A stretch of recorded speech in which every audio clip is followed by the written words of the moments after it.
Aha, bujun indigo maganiduk niji bemadizik. Hope indigo ema ojibemueng ige ema jagnashmo and hope indigenous in anudin ensique indigo. Mikinak din dudame, Tawanish going to getting in Dunjaba, Yashiguang, Yanoki, Drew Wild Health thing. So today I'm working at Drew Wild Health, and my Ojibwe name is Little Wind Woman. I'm from the Turtle Clan. And one of the things I've always been excited about is tea making. And that's because one of the ways of getting the medicine into your body, the food, the medicine, or whatever you're using to support your body is through drinking teas. And the plants offer these gifts. So I'm here today with Derek. Bonjour, Derek, Indigenous Cause, Minawaki, and Dujaba, Aswabakan, Indigenous Cause, Ishkonigan, Jibayan, Gawin, Mashi, Indikindansin, Nandudum, Adamnoki, Division of Indian Work. Hello, my name is Derek. I'm with the band Ojibwe. I'm from the Milwaukee area, and I work here in Minneapolis at the Division of Indian Work as a nutrition program coordinator. And I'm really excited to be here with Hope today and talk about some teas. So today we're going to be making 3 different types of teas. We're doing a Bergamot Hyssop tea, a raspberry tea leaf tea, and we're going to do a cedar, cranberry, sumac drink. But then we also have a whole bunch of different plant relatives up here that make delicious teas, which have many medicinal properties, and they're really good for us that we're also going to talk about today. So just to get started, I put some water on the stove top, and we're just going to let that get to a rolling boil, because the way we make tea is that we bring water to a rolling boil, and then we take it off the heat. Then we add our herb and let it stir, and then we let it steep in there for about 30 minutes or so, and then we put it into a sealed container, like a glass jar, and we can refrigerate it until use. And generally, we can hold on to teas for 2 to 4 weeks until they start to go bad.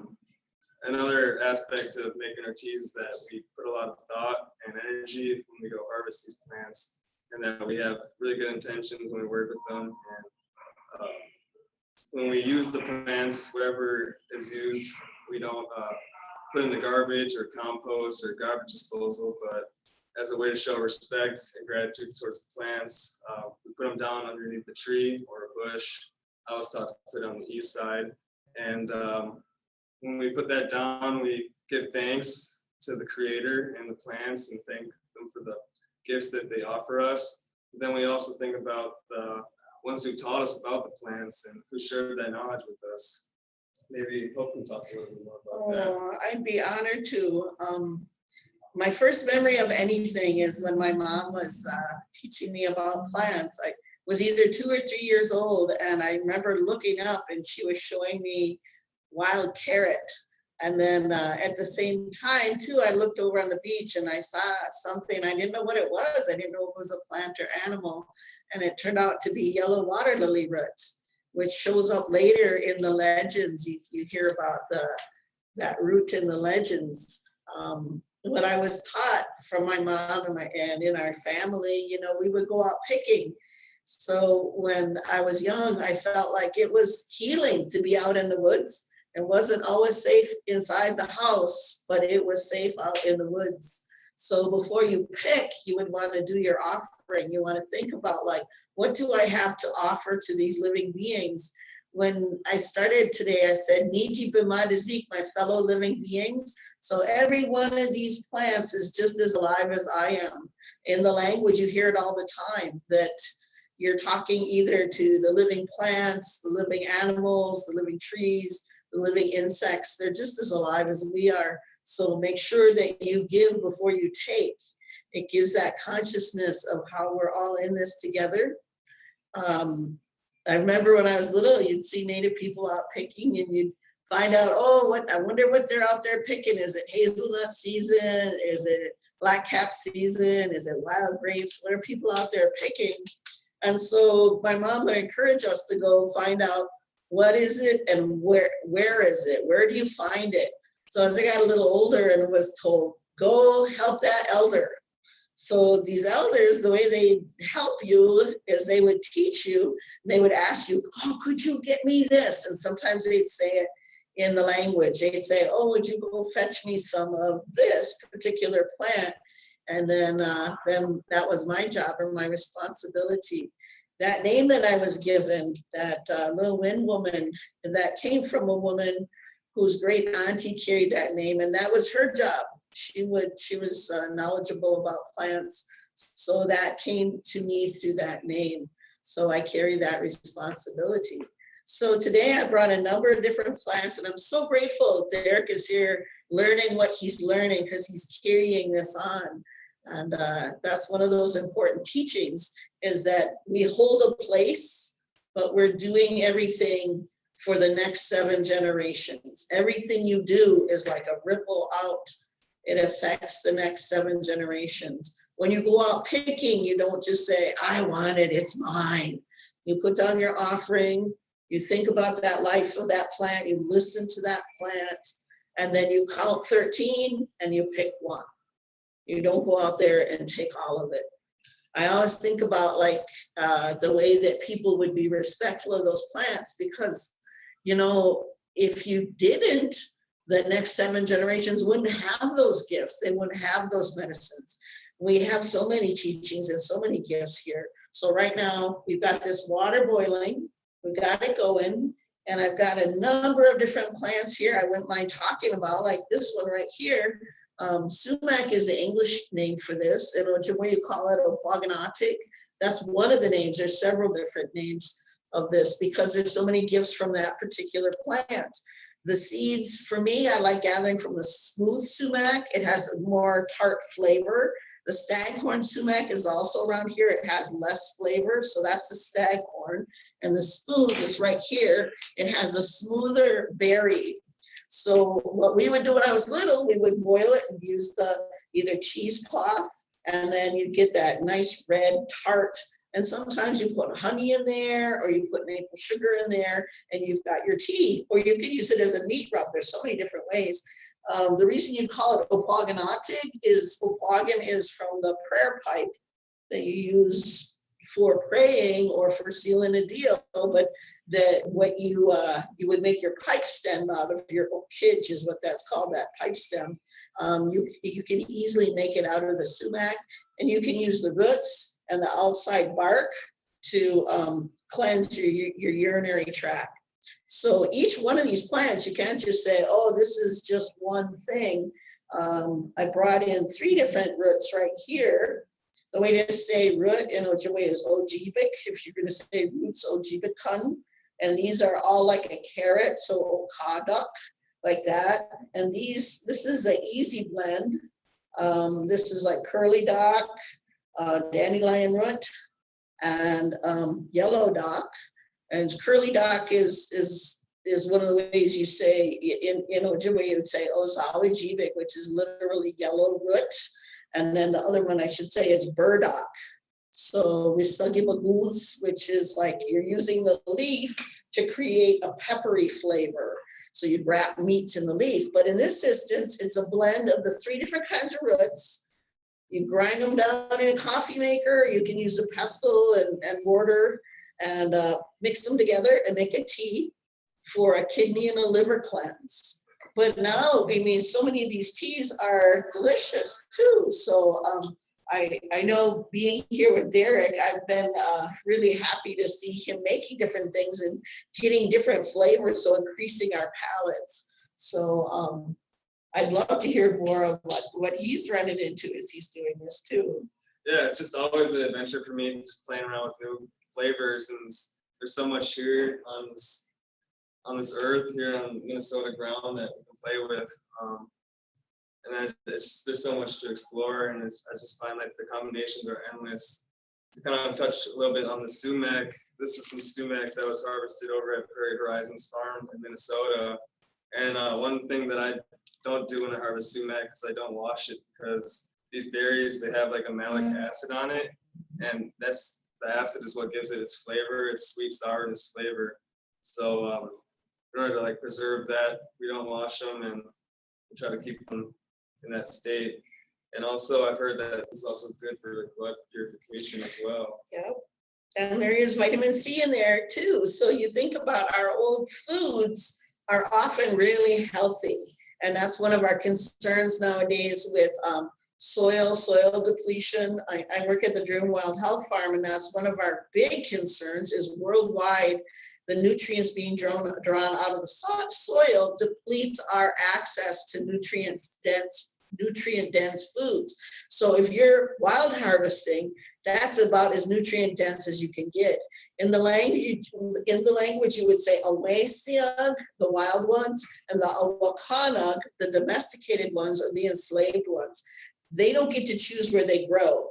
The wild ones get to choose where they are if there's space for them. If we as humans make space for them and make sure that they can grow in a healthy way. To grow in a healthy way, the enslaved ones, have to have clean water, clean air, clean soil, and rich soil. Unfortunately, when people are thinking about addiction to money and getting money for food, they don't always think about what's the nutrient density of the food that they're getting.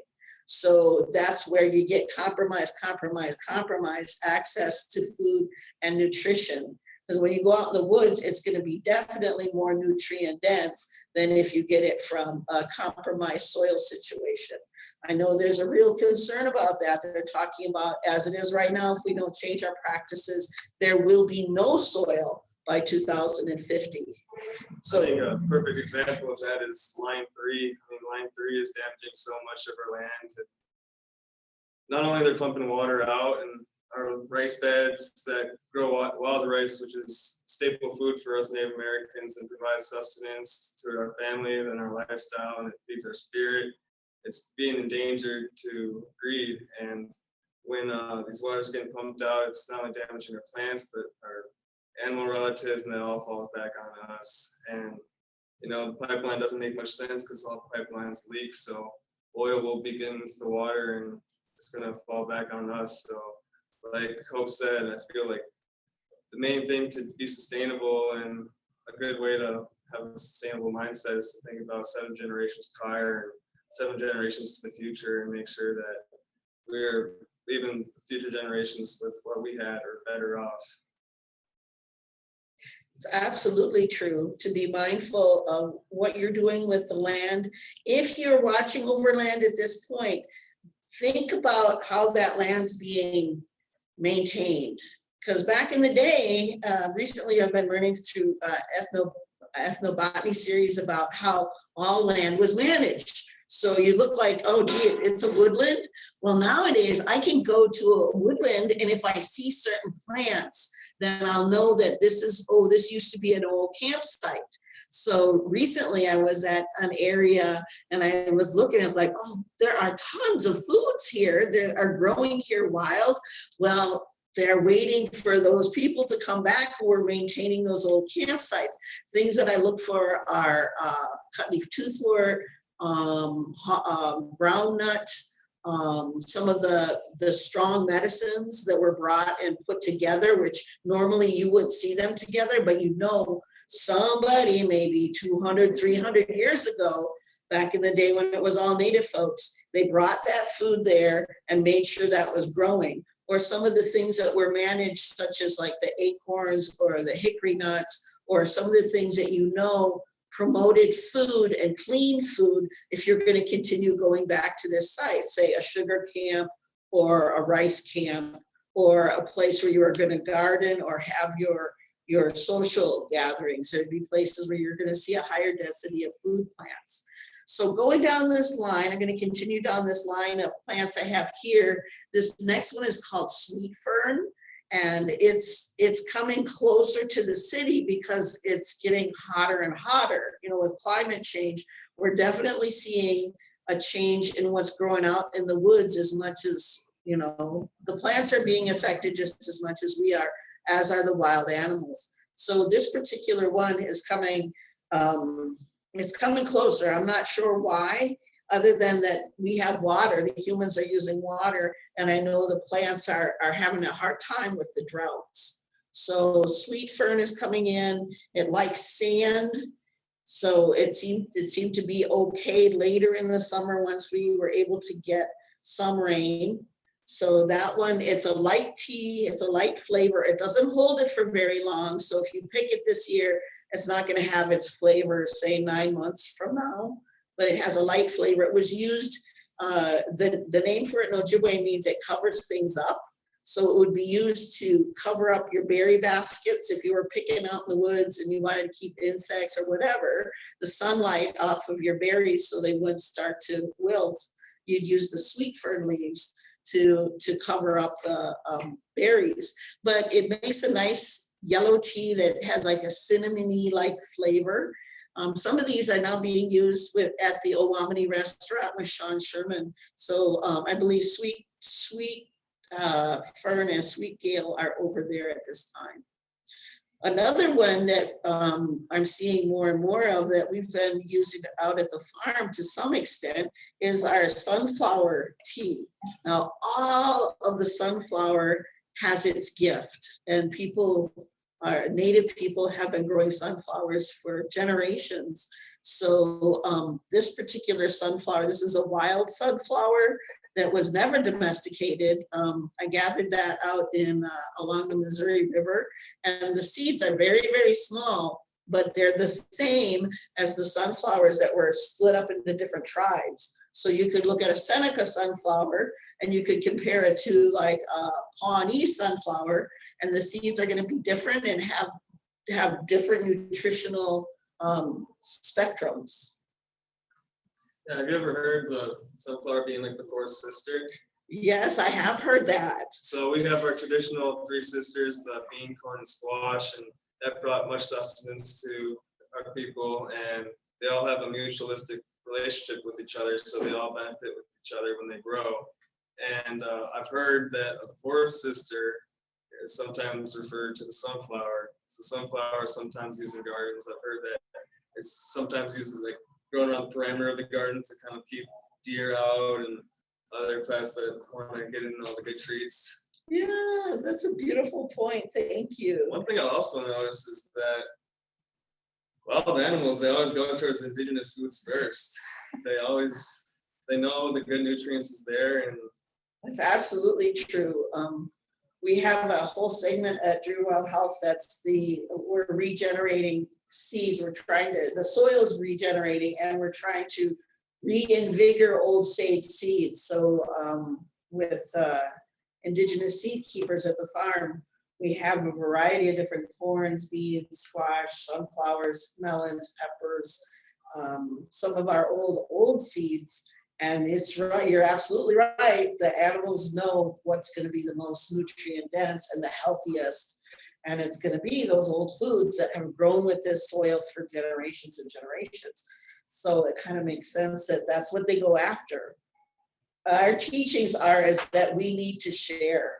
It's a little hard sometimes to share. This is the way to describe it. And I want to cite my source here is Jessica Greendeer, our lead farm manager and seed keeper. She talks about, like, if you look at an ear of corn, you think of it this way. If you look at the very end of the corn where you might see worms, that's a reminder that that first third goes to the animals, our animal relatives, because we can't survive without them. If you take 3 bites of food, you go 1, 2, that third bite of food, you thank an insect, because that insect was the pollinator. So for that first third of that cob corn, that goes to our animal relatives, whether it's deer, insects, bears. Recently, we worked with some bear meat, and in the bear guts, you could see the deer, the corn was right in there. So they like that corn too. But it's also, you're always thinking about like share. You've got to share, or the ones that are here with us won't stay with us. And it's a delicate web if we start losing them. The next third is for next year's seeds. So you've got your ear of corn. First third is for the animals. Next third is for next year's seed. The last third is what we eat. So we always make room for other living beings. And if we don't, we're not going to make it. Because right now, like at our farm, a good section of the back of our farm is all a pollinator meadow. The honeybees can't take all the neonicotinoids and toxins that people are putting into the soil and spraying on the plants, so they're dying off. We had them at the farm, but they died off and then they left. So now we're dependent on our native bees. Our native insects are the ones that are doing the heavy lifting. So, and I noticed we might start thinking about that as food sources. I know at Sean's restaurant now, you'll see in his hors d'oeuvres and in his salads, you're going to be eating insects. So crickets are a wonderful food source. For those who are out of state, that may not know who Sean is or the restaurant, can you just talk a little bit about that? Because we have a ton of people that are outside of Minnesota. Great, yes.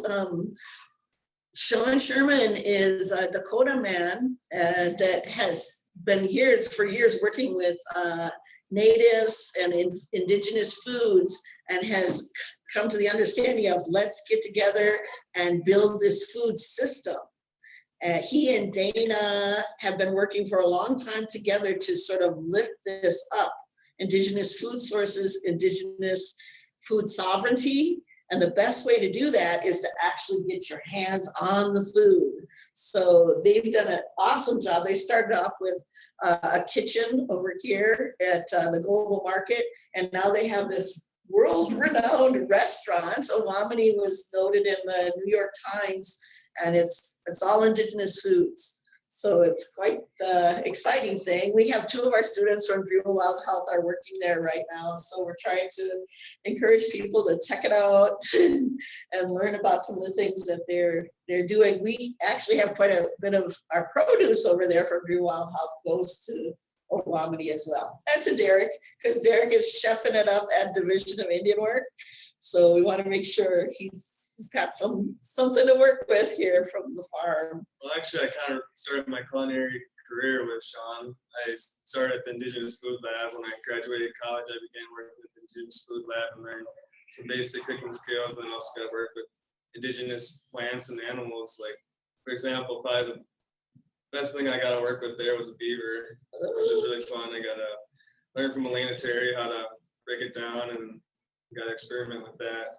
So that was a lot of fun. I was so proud of this young man recently. I gave him a bear hindquarter, a small bear hindquarter, and he did so much. He made pemmican and dried bear meat and bear fat and bear bone broth. So just looking at, I was so proud of this guy, because you know, a lot of times people would say, oh, I don't want it, I don't know what it is, I don't want it. It sounds like it's a challenge.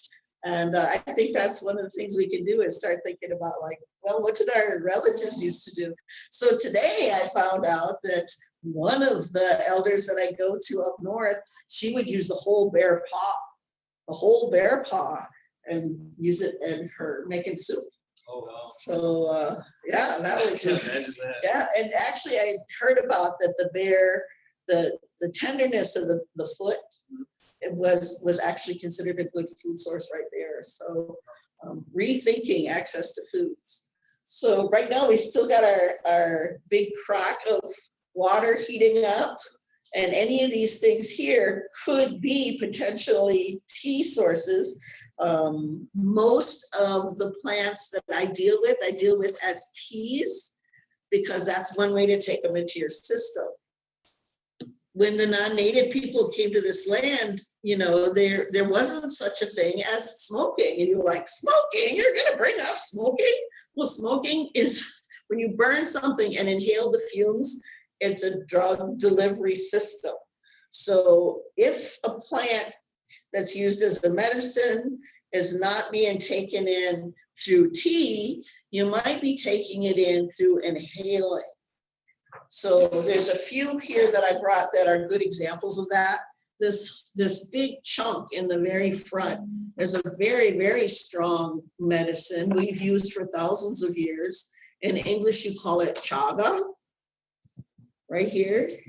In Ojibwe, you call it zugatagan. Zugat means to stick out, and tagan would mean a thing. So it sticks out from a birch tree or from an alder tree. You can find it on a white birch, a river birch, or a yellow birch. Most often you find it on a white paper birch. And it's become really popular in the foodie world because it has sort of a chocolatey flavor, but the really important thing is it's a medicine for fighting cancer. So it's... I actually got some gifted to me that like 2 weeks ago. I had a friend up in Duluth, was out hiking and found some and gifted it to me. And so I actually pulverized some down to a powder and I gifted some back to her. And I was telling her how I read how it has a lot of helps with the brain, helps with brain function, it helps lower oxidative stress levels, which helps overall brain function with focus, for memory, to learning. So I told her this, and she had a headache, and she ended up taking some of that chaga tea and made some, and she was sipping at it, and her headache went away. It was kind of cool to hear that. Yeah. Oh, I know it's true. I know a friend of mine who was resisting going to Western medicine would use chaga, and it would shrink her tumors down, so it would take away the pain. So for years, I would send her chaga. You know, for me, I have to dry it. I let it air dry so it doesn't lose its strength. Some people will put it on a cookie sheet and dry it in an oven. You can do it either way. For me, I let it dry for about a year, so I always have a new batch of chaga drying, and then I'll finish it off and just make sure I've got it sealed. You have to keep it dry. If you light it, it's going to give some of that gift too of headache relief. So, but it's really hard to put out. This was one of the plants. What it is the birch tree is trying to fight off an injury. So it puts betulin in a fungus and it traps the healing medicine in it. So it's fungus and betulin together. It used to be used for carrying an ember from camp to camp. So if we were going to go to a new campsite, we could carry an ember. I was demonstrating this last year and I couldn't put it out. I was trying to, like, can't put it out.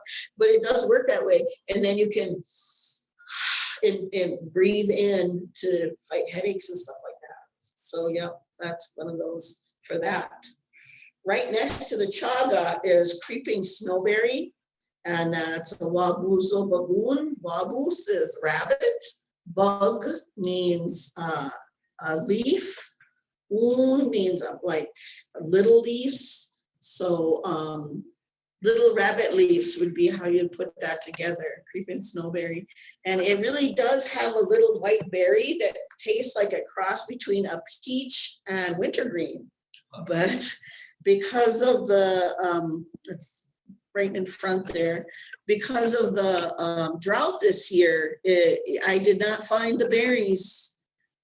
Climate change might really restrict what the plants can do, but you can use the leaves. The leaves have a wintergreen flavor. It's cousins to the wintergreen.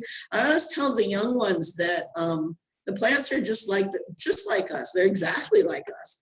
They have families. You know, in science, you hear them talk about families. They have relatives. Like the flavor in the creeping snowberry is going to taste just like you have in wintergreen because they have the same chemistry in them. You can also get that same flavor in a yellow birch or in the black birch in the inner bark.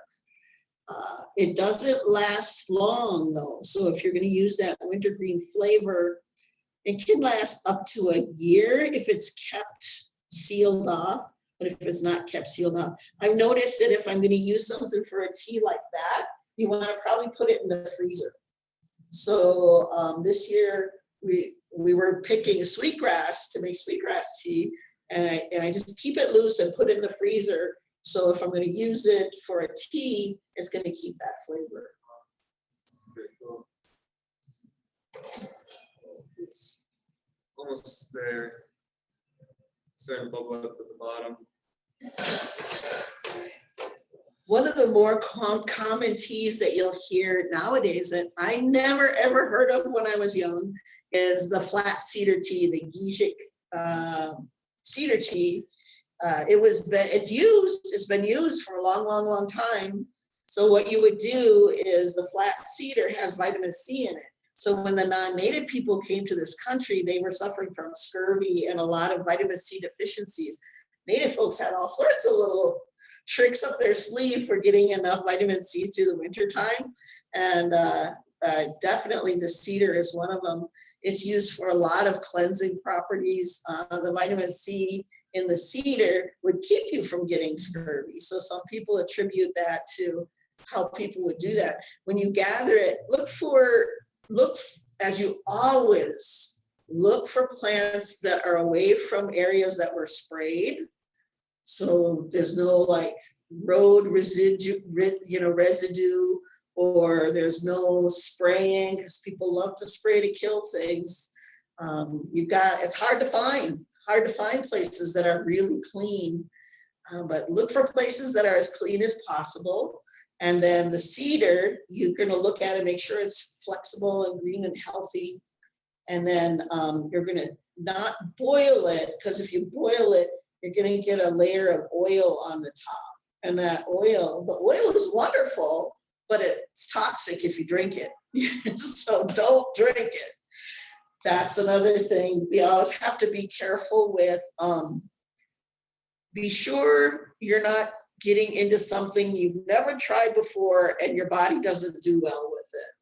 So there's several plants that people just love that I can't use because my body goes like, nope, that one's not for you. Like wild bergamot. Wild bergamot is really popular for teas and for seasoning. And as soon as I taste it, it's like, oh, it does not go well with my body. And that's true for a lot of people, just being conscientious about how does my body react to this plant. So yeah, I think you gotta really be cautious and aware of what you're working with, because these are all plants and they're all medicines, and that you gotta take it seriously because it's your health at the line. I know that a lot of people might have the idea of thinking like, this plant has certain property, I can mix it with this one and then I'll get both the properties. But when you start mixing plants, to change the chemical compound with it, and it can become very dangerous. For example, like you can have one tea that has diaphoretic properties and another one that makes you really dehydrated, and you start sweating out more water than you can even consume, and just really hurt yourself in dehydration and stuff. So it's very important to always like consult an elder or somebody that's not more knowledgeable and can help share some wisdom and share some light on the topic. thank you, Derek. Thanks for bringing that up. I've got one right here that this plant here that I would never recommend using as a tea, but I brought it because it was used as a medicinal tea. It's called young woman's leaf in Ojibwe. And it was used, it could control your monthly cycle. But, and you've got to think about that when you're dealing with plants. Just because it's a plant doesn't mean that it's weak. We have very powerful plants out there. So make sure your identification is correct. You can't just trust your little cell phone. I've seen a lot of people say, it's telling me this plant is this, and it's wrong. So I would double check with things, and just because it's a plant doesn't mean it's good for you or weak. So you could really do some damage with yourself if you're not being conscientious of how you're using the plant, how you're preparing the tea, and what the plant actually is. So always be thinking about like, where did I pick it? What are its properties? Is it in a clean environment? Are there plenty so it can regenerate after I pick what I've picked? You know, I never, ever, ever think about, oh, this is a way to turn some of our gifts into money.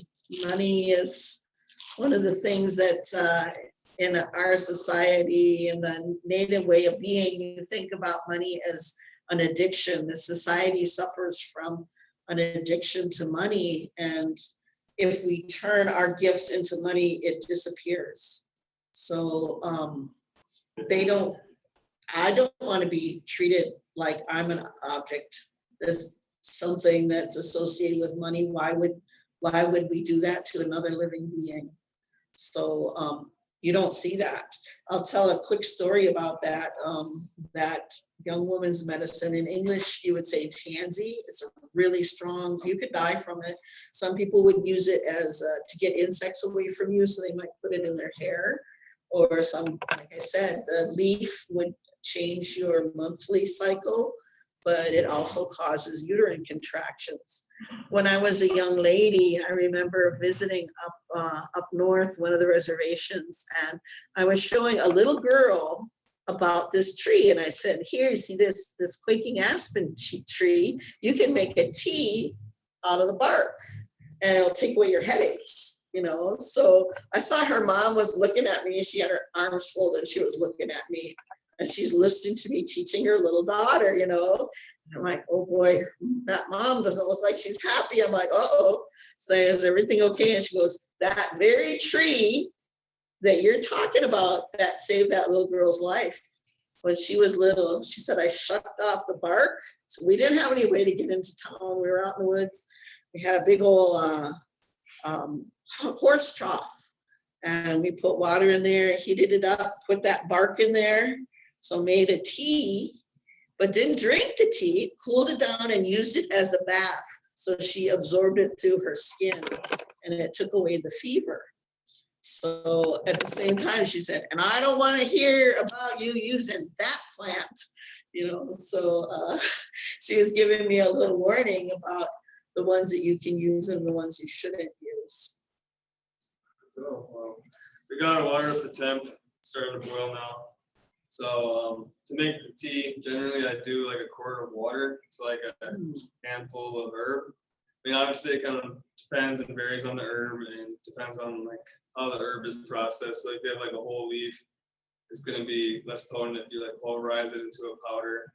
So also some medicines are more powerful than others, but like a general rule of thumb is like a quart of water to like a handful of herb. So for the wild bergamot and hyssop drink, I'm just going to do half a handful of wild bergamot and half a handful of hyssop and a quart of water, and just let that seep. So I'm going to talk a little bit about the differences, like with the bergamot, we call it bibiguanés, which means little flutes. And one of the gifts of bibiguanés is that it has a stem that overwinters, which means some of those pollinating insects like the native bees, native flies, that now we know, and we're just finding out, this is new research, that the ones that are pollinating some of our native plants are the native insects. One-on-one sometimes, there's only one insect to one plant. So bibiguanés, that's one of them, and he's gonna put some in right now. Well, this is the wild bergamot. Oh, so it's kind of like a flower, and it comes like to like a bulb and has orange little flowers that come off it, florets. And then here is anise hyssop, which is also like an orange flower that kind of comes into a cone shape, and it has more of like a square stem, so it's also like a way to recognize it. Both of these flowers come from the mint family, and they both, I sometimes see them grow together like side by side. It seems like they like to grow by each other.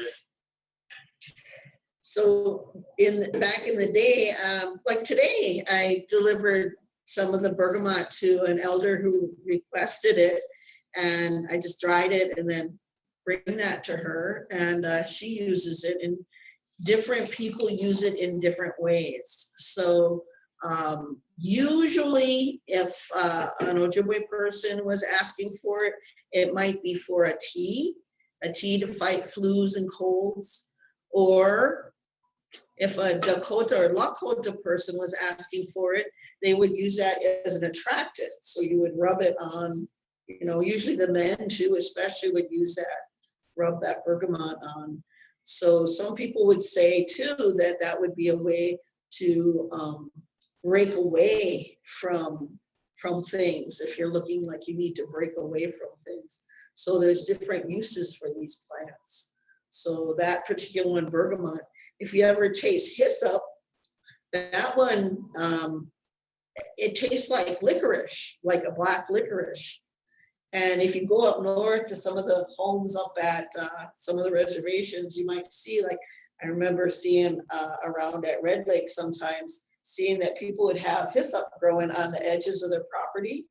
And I remember hearing too, like sometimes at the end of a ceremony, you might make a hyssop tea, a nice refreshing licorice flavored tea. I've heard that, well, bergamot has like a lot of practical uses as well. It has like antiseptic properties. So if you have like a burn, I'll actually put on a wet compress and it'll draw the fire out. And it also just helps with cuts and wounds if you put on a wet compress. I've also heard that you can make a strong tea and put it into your bath water and help relax muscles. Interesting. Yeah. And I also use it in my cooking. So like I dry the flour and I use the petals and I season whitefish with it. It gives like a nice floral taste. But then you can also add the leaves, dry the leaves, and put that onto meat dishes, and it imparts like a nice flavor as well. And then, It really has that spicy, oily quality to it. Yeah, and the hyssop, those flowers are also fun to use because it's pretty, and you can like add it on your desserts, put it on like top it on some ice cream, or you can use like the green leaves and add to like a green smoothie.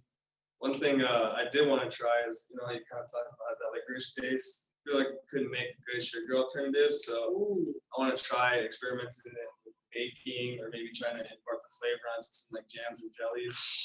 So like I said, you know, the possibilities are endless, and there's so many plants, there's so many things you can do with in the cooking world.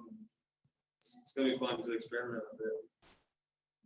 Gosh, that's exciting. I love the way he thinks about food. Like let's try something new. Let's create a new way of dealing with these foods. I wanted to mention one thing I've been excited about in the last couple of years is the sunflowers right there as a native plant. They're also phytoremediators. You know, like phytoremediators, what's that? They were used at Chernobyl to try to absorb the radiation, and they're hyperaccumulators. So they'll accumulate arsenic, they'll accumulate lead. But here's an interesting concept, because they do to Mother Earth what they do to us. And several plants are like that, like gumweed is like that. So if you get sunflowers that are clean, you have to make sure they're clean, because now if they were growing in somewhere that had heavy metals or toxins, they're going to absorb that, and now that's what you're taking in, and maybe they're at their capacity for accumulating. So if you grow them, you're going to be cleaning up that soil. So that sunflower is like drawing out the toxins from the soil, but also if you get it from a clean site and regenerated soil, clean soil, it can pull out heavy metals from your body. So that's just another reason why we've got to be mindful not to be producing heavy metals and not to let them get into the soil, because now we know, you know, gosh, an interesting fact I learned from the Minnesota U of M bee lab is that they noticed that bees that were trying to eat off of plants that were growing in toxic soils, that the bees were really agitated. Like the pollinators that ate from the plants that were in heavy metals were agitated. I hate to think that that happens to humans too, but if that's happening to the bees, it probably happens to the humans. So another reason to be really protective and mindful about what goes into the soil, so that we can have healthy plants with healthy insects and healthy animals and healthy people. Things to think about while we're walking on this earth. I know sometimes it gets a little heavy, but one of the things I was reminded of by that elder I brought that the bergamot to today, she said, remember, this is the Creator's earth, and we can only live 1 minute at a time. So sometimes it might look like, oh, there's too much to do. If you remember to be in that very present moment, that enjoy what we can do today, see all the beauty, appreciate the beauty, and we bring that beauty closer to us. I truly believe that. I'm very blessed to be able to think in the language. In our languages, we think about time differently. So time isn't necessarily linear. So hopefully, as we go through some of these things that we're learning, we're here at Earth School and we're really learning a lot. Hopefully we can correct some of the things we've done in our hearts and in our ways that we're walking on the earth now. So right here we got a couple things steeping, and here we got that Bergamot Hyssop. Generally, we let things steep for about 30 minutes, but we might take it out a little bit earlier just for time purposes. And here I got some cedar and some cranberry. Ooh. And in here I have some sumac and some cranberry. And I'm just kind of separating it, and these things will come together at the end. And it's going to be like a nice flavorful refreshment with the cedar cranberry and with the sumac. I'm also going to add some citric acid to this one and some maple syrup. And just makes like a really nice summertime drink. It's like a cool refreshment. Looks amazing. Can we put them in the glass at some point so we can see the colors? Yay! So one cool thing about the sumac is that it helps like your lymphatic system. One thing that I found out is that the lymphatic system, it helps take all like your toxins and help get it out of your body that's in like unreached spots. So take it and move it into your blood vessels, have it filtered through your blood or to your sweat glands. And one thing that cedar actually does is that it opens some visual doors. So parts of your body that your lymphoids can't get to, it actually opens up these doors and allows these toxins to come through and be purified within your body or exercise it out. So it helps in so many ways. It helps with the overall aging process because of this. You know, overall it fights chronic disease. So like diabetes, it's not gonna like eliminate it, but it just lowers and reduces and just makes you overall healthy. And that's the cedar tea, right? Correct. Wow. That's beautiful teaching. I know there's a few other lymphatic purifying plants out there too. I know one that's been showing up. One of the things that I was told is that pay attention. If you can get quiet enough to pay attention to plants, they're going to show you things. So I truly believe that. And one of the plants that was just showing up this last half of the summer and is still available. I was picking it this weekend, is a plant called cleavers. And that one also opens up the lymph glands. That's another native plant that you can use as a tea to open up and drain the lymph toxins out of your lymph glands. I really do believe that sometimes if you're walking that way, like being really mindful, you're going to start seeing and noticing that the plants are showing up that can be really helpful at that time too. So you might start seeing different plants showing up. Well, you're going to see different plants show up as things are shifting. Like one of the things I've noticed is different types of plants shifting more and more northward. For example, like the hickory nuts, shagbark hickory nuts, the southern subspecies of wild rice, the yellow lotus is going further and further north. So it's really interesting to pay attention to what plants are where and where are they the next time you see them. Yes, very important. I think we can take this out and start playing around with this and tasting it.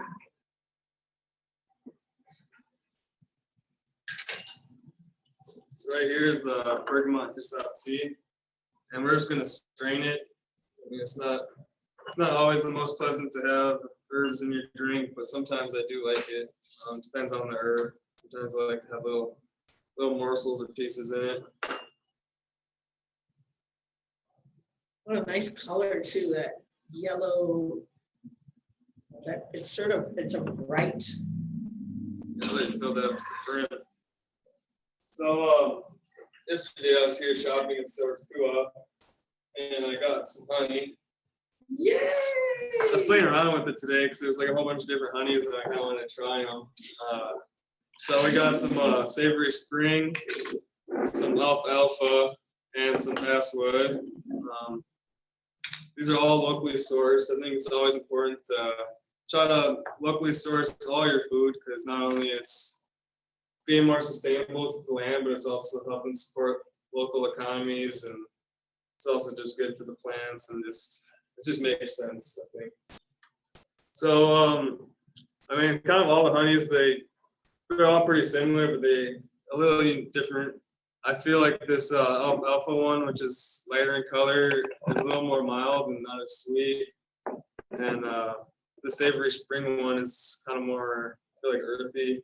It's kind of more, I don't know what the word is, but a little more bite to it. And this one is just real smooth like honey, the basswood. Basswood. And lo and behold, I felt like the basswood went best with the bergamot tea, which makes sense because basswood is indigenous to the North American continent, especially the Great Lakes region.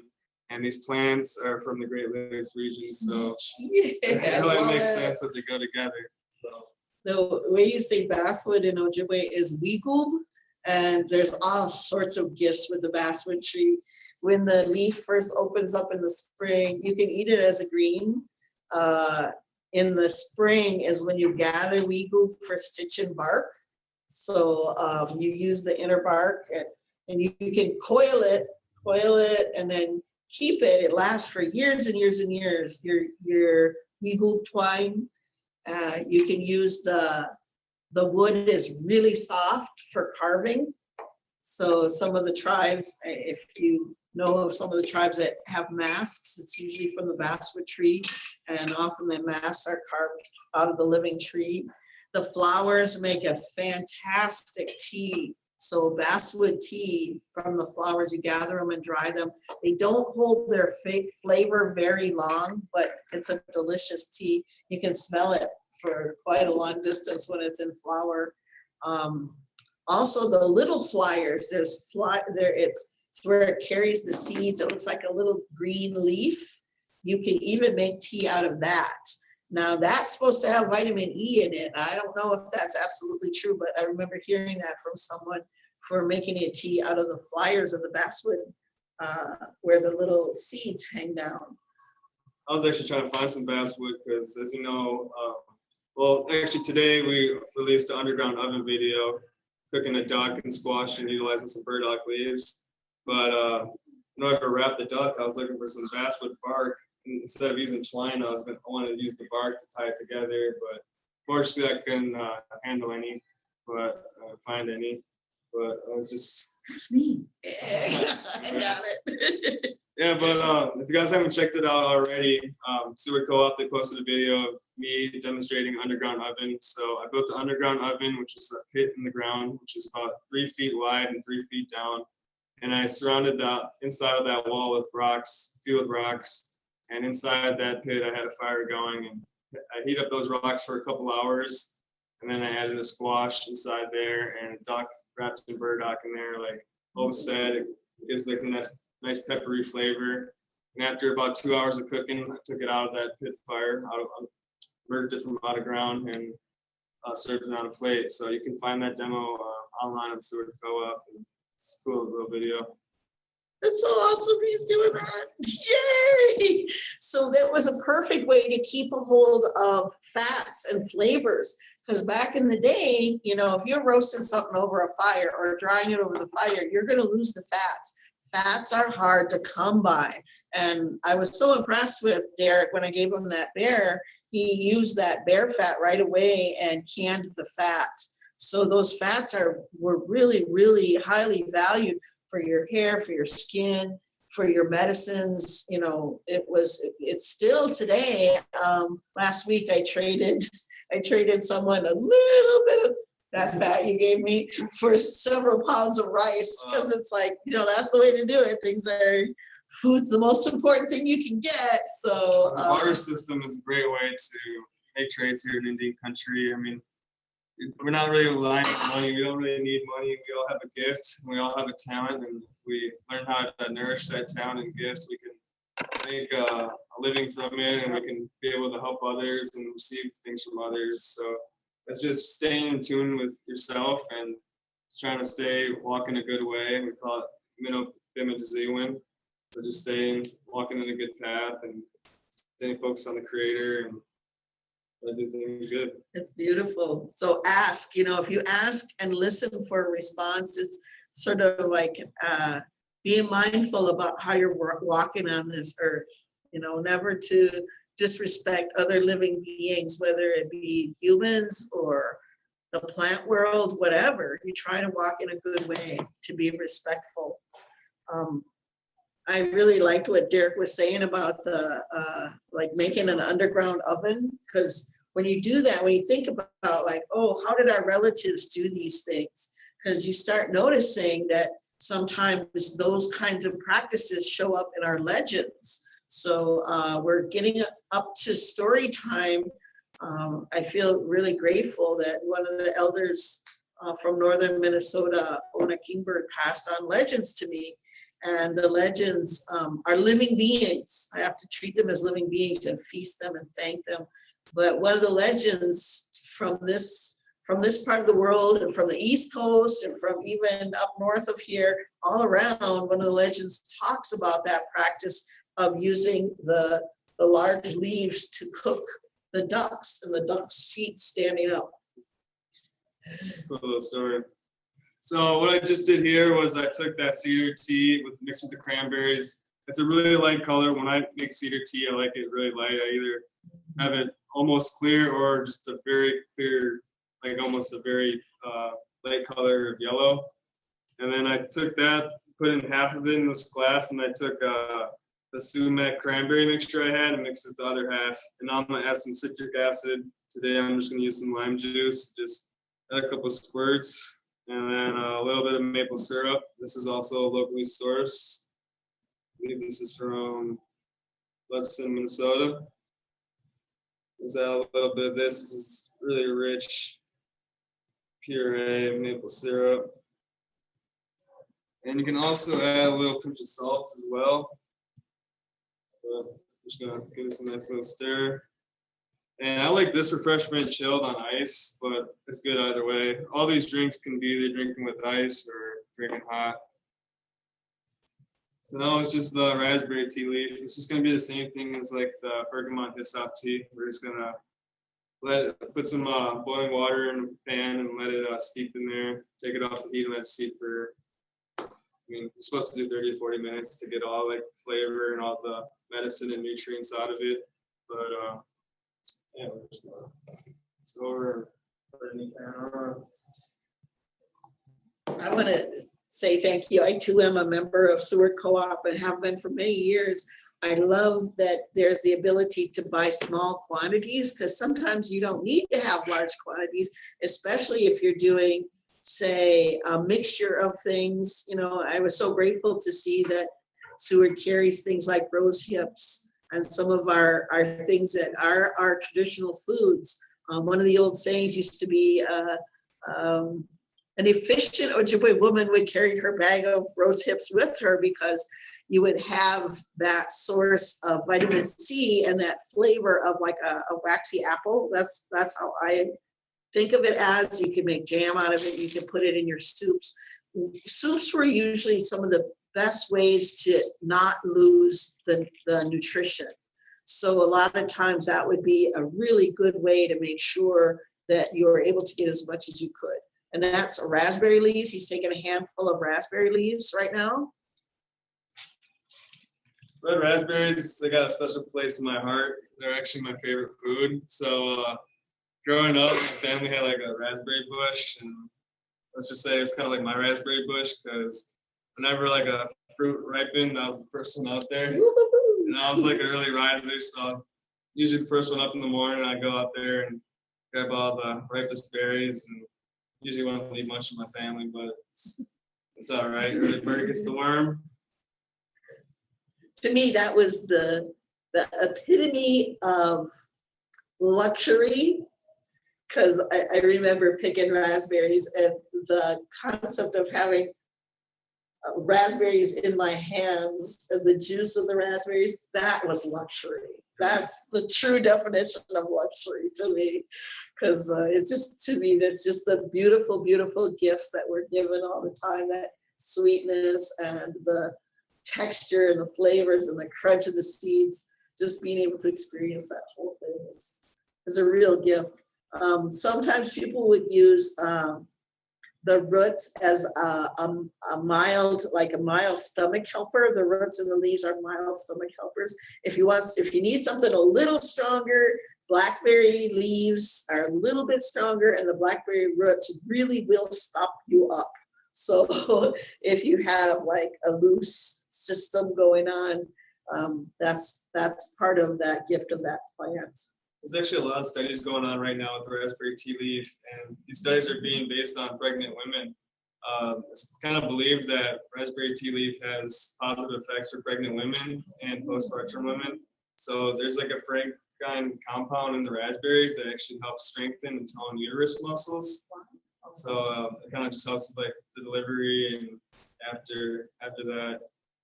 It's kind of interesting, and I think it's something I might start serving our doulas and our women of traditional birthing program, because it's always kind of cool to think about others and try to serve food and serve drinks towards their needs. And there definitely are men's plants and women's plants. So yeah, it's what Derek's saying is absolutely beautiful.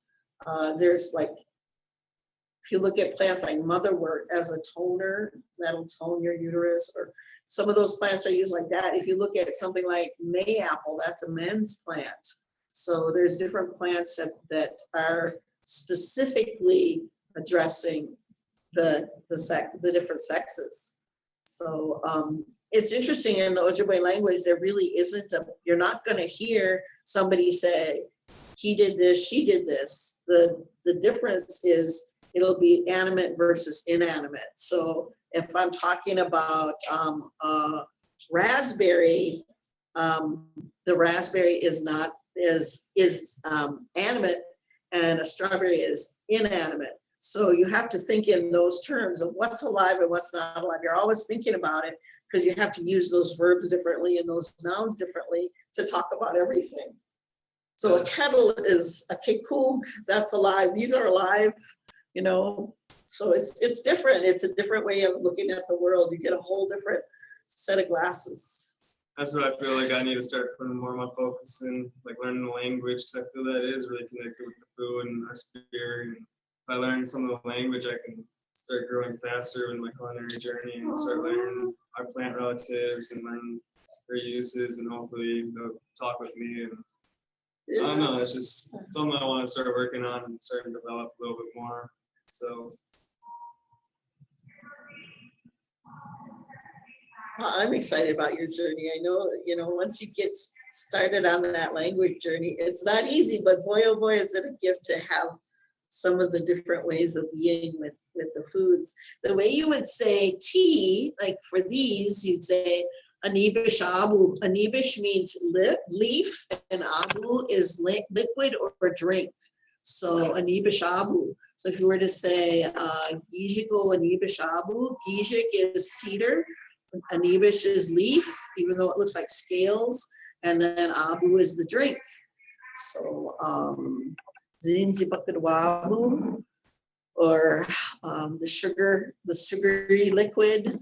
Zinzibakwad would be if you get it down to sugar form. So there's nothing added to this. This is one of our native ingredients. Our native ways of having foods back in the day would be to tap different kinds of trees. Anything in the maple family, like box elder. If you get like a silver maple, they also were used back in the day. You would tap them and gather them, but they have a lower level of sugar content. So it's not going to be as sweet, or you have to boil it longer. So usually you would boil it past the liquid form. You want to get it all the way down to the sugar form. I remember when I was young, you would see these birch bark cones, and it would look just like an ice cream cone, and people would pack in the sugar, the maple sugar, and then you put a little loop on there, like a weed loop, and then you tie them together, and it would look like a tree. So they would hang down, and they'd be cones of maple sugar, And you could hold it like an ice cream cone and suck on it. Like I remember seeing a little guy doing that, like he was sucking on it. But that was a way that you could transport your sugar and keep it like that. Yeah. So I remember seeing that when I was young. I haven't seen that in a long time.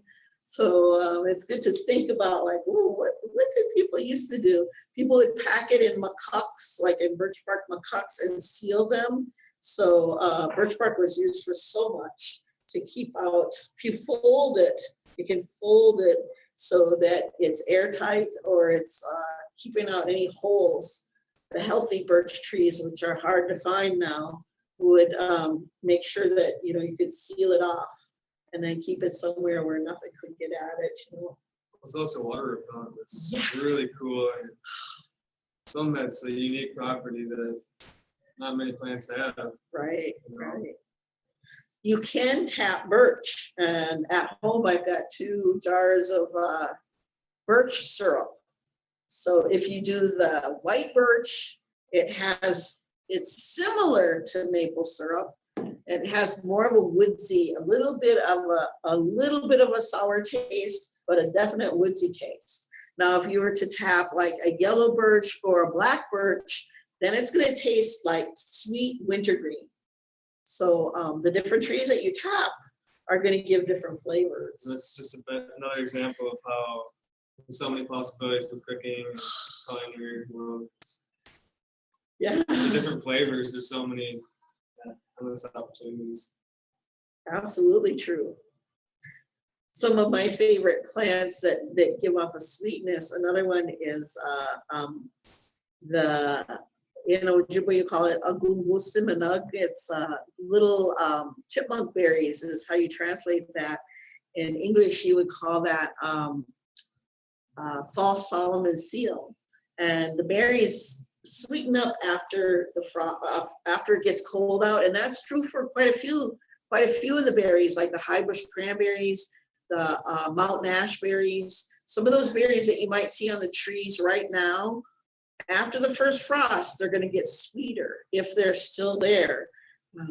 This year was a tough year for berries because a lot of the plants couldn't get enough water with the drought to produce enough sugar to have berries. So especially the first half of the summer, it was a really tough thing to try to find berries. But there are mountain ash berries out there, and they're pretty bitter, but I found out when you dry them or you freeze them, they're going to sweeten up. And then I remember hearing an old recipe up in Canada of if you had saltfish, and you would blend the mountain ash berries with saltfish, like boil them together, then the sweetness of the berry and the tang of the berry would fit well together with the taste of the fish and the salt of the fish. Yeah. That's something I want to try. Yeah, there's all sorts of really interesting old style food sources that like, wow. Something that just came to mind, and we didn't really talk about it yet, but I was using cranberries. Do you think you can talk a little about the difference between high bush and low bush cranberries? Because there are 2 different types of cranberries here in the North American continent. And we have them both. Both of them are native to Minnesota. People from Europe had never seen cranberries. So when they came to this country, they didn't know what they were. And that was one way, and especially in some of our northern communities, they were really interested in, like, ooh, what are these? And usually what people think of are the low bush cranberries that grow in bogs. And what you'll look for if you go to bogs, you have to go to the peat bogs, which are kind of hard to find now because a lot of the bogs are being drained off. But the peat bogs are real spongy, so you want to, and it takes them forever to get to where they are. Sometimes they're up to my thighs. If I go in a peat bog, it's like spongy and up to my thighs. And then you'll look at the little hillocks and you'll see a long thread and little teeny tiny leaves. And those are the cranberry leaves of the low bush cranberries. So low bush cranberries like to grow in really acidic peat bogs. And you'll see a few years back, we had a really good cranberry year. And we went out picking, and you could get they're small, but boy, do they have flavor. And you can eat the whole thing. And sometimes you can get them even under the snow. Like I said, they sweeten up a little bit. And sometimes they ferment. So I don't care for that. But you look at them on those peat bogs growing on the hillocks. Those are the old ones. They found out that they will grow in artificial conditions, like the bulldozer area. They'll have peat cranberry bogs made, especially in Wisconsin. I don't know of any in Minnesota. Only the native ones, only the natural ones in the peat bogs. So that's where you would look for them. For high bush cranberries, that's a viburnum, and it grows taller than me, and it's called a nibaminun, and it's referring to the shape of the bush. Looks like the shape of an elm tree. A nib is an elm tree, and then it'll have, right now they're ready, but boy, the birds really need them this year. The birds and the deer and the bears, and they really need them this year because the berry season was rough. But if you try one, you're going to see it has a perfectly flat circular seed, and it's going to be tart.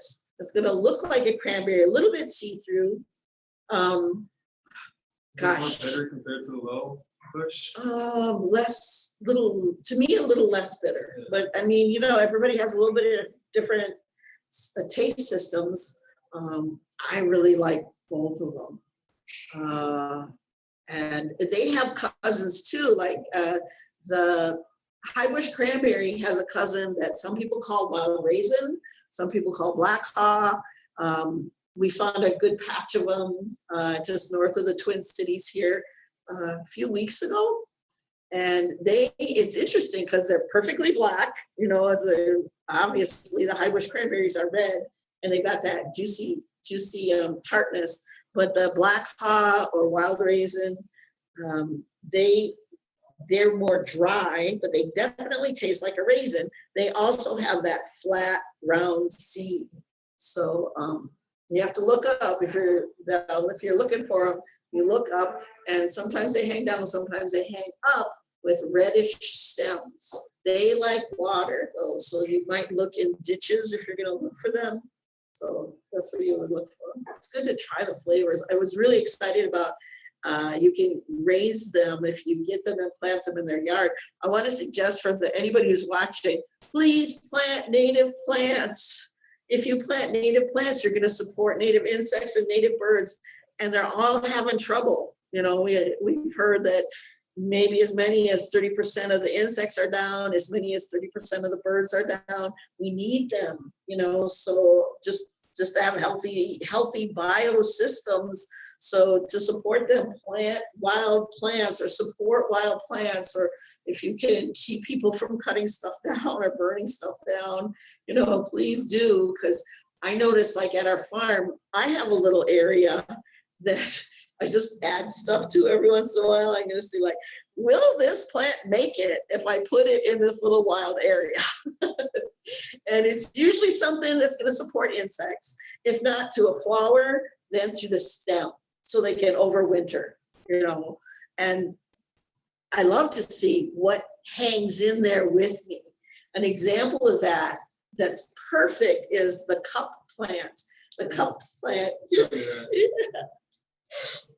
That's a good one if you've got a big yard, if you've got a big space. It has a really square stem, and it came from the Dakota people. It's from the prairie areas. It has these beautiful leaves that hold water right next to the stem. So insects and birds that are desperate for water might have access to water to where the leaves are. The other thing is that root is an excellent source for healing lung trouble. So you use the root, clean it off, and burn it and inhale it like that.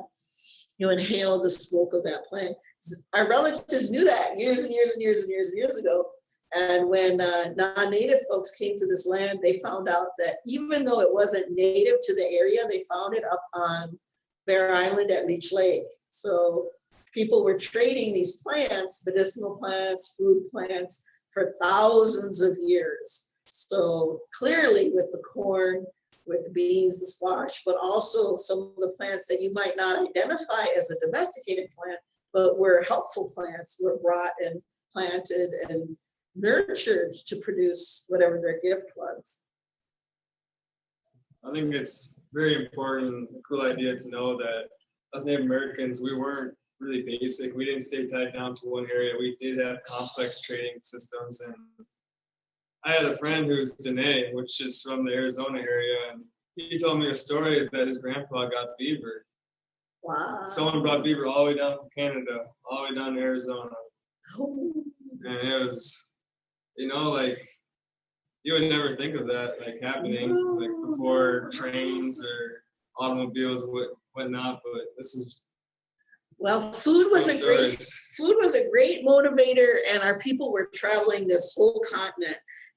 If you really want to read an interesting story, there's one called The Falcon, and it's a true story. It's a fellow's account of how he was taken to replace a little boy, a native boy, a Ojibwe boy that was killed.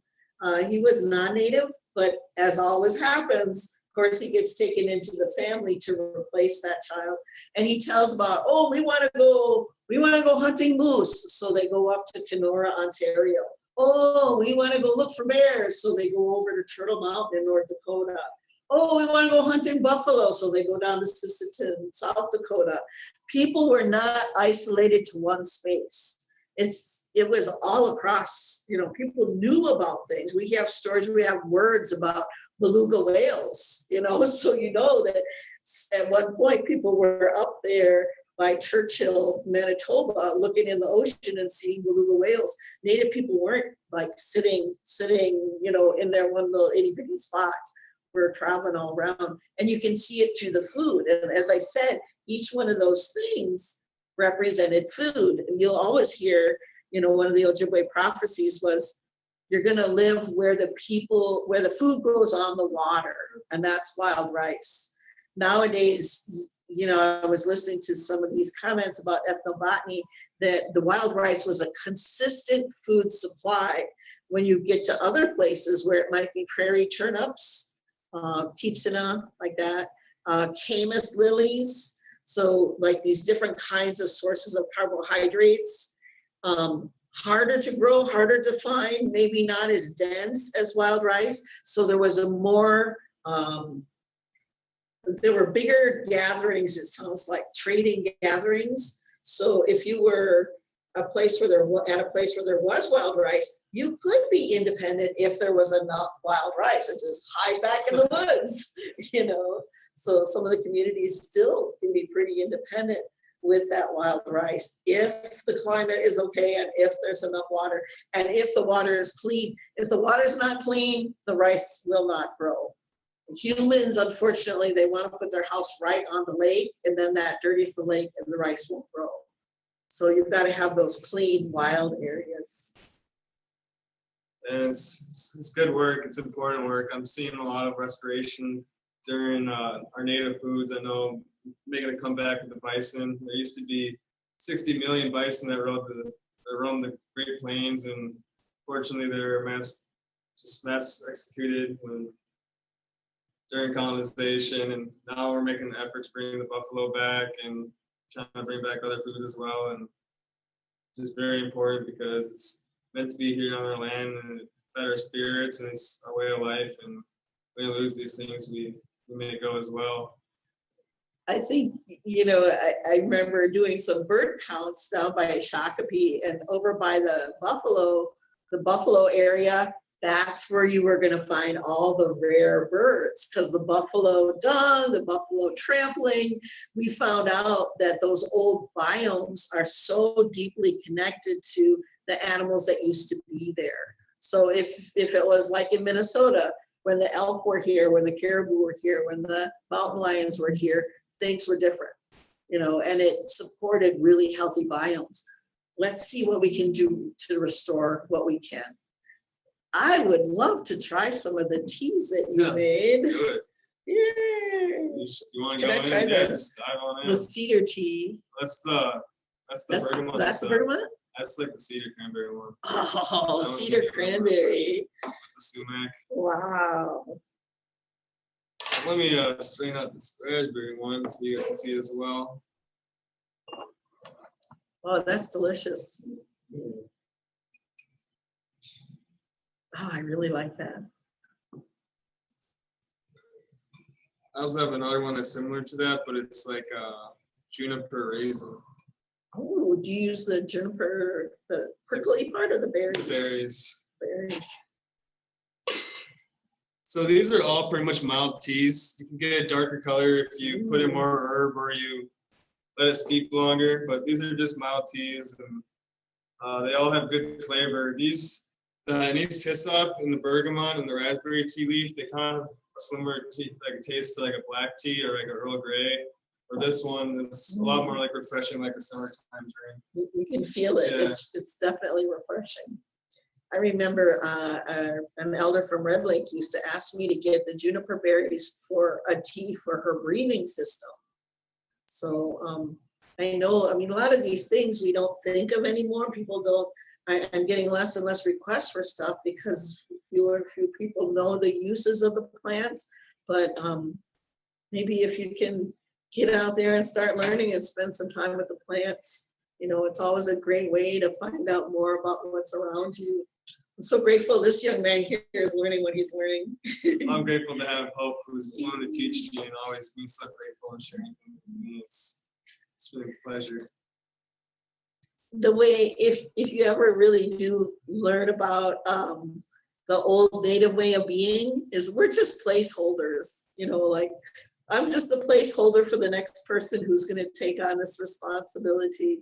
So I think that helps in getting our egos out of the way and like, this isn't about me. This is more about these plants and me, you know, once I'm gone, he'll be standing here with these plants. And then the next one will be standing here with these plants. But we're only here for a short time. We do what we can to pass on the teachings that we get. So it's an honor to be around young ones and old ones that are still passing things on. It's the knowledge that's important. I think with that, we're coming to an end. So I just want to say, thank you for listening. And until next time.